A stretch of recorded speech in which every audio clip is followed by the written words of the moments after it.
Welcome to Kenton's videos. Enjoy the video. In this video, I will explain how to prepare canned sauerkraut. First, open your can of sauerkraut and drain the liquid thoroughly.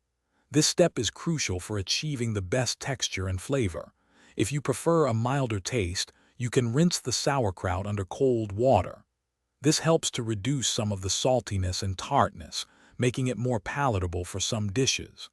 Now, let's explore some simple heating methods. There are several easy ways to heat your sauerkraut. On the stovetop, place the drained sauerkraut in a saucepan and warm it over medium-low heat until it's hot, stirring occasionally.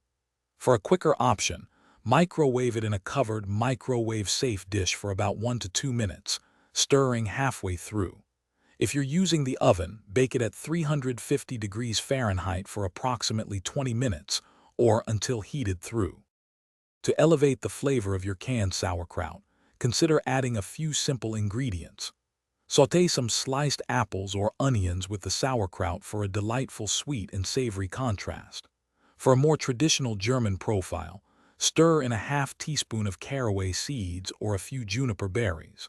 A tablespoon of brown sugar or a splash of apple juice can also help to mellow out the tartness, creating a more balanced taste. Once your sauerkraut is perfectly prepared, it's ready to be enjoyed in many ways.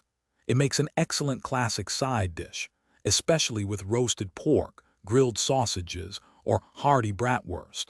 You can also use it as a flavorful topping for hot dogs or Reuben sandwiches. Don't forget to try incorporating it into your favorite casseroles or stews for an extra layer of tangy flavor and interesting texture. Enjoy your delicious sauerkraut. Thanks for watching. Consider subscribing if we helped you.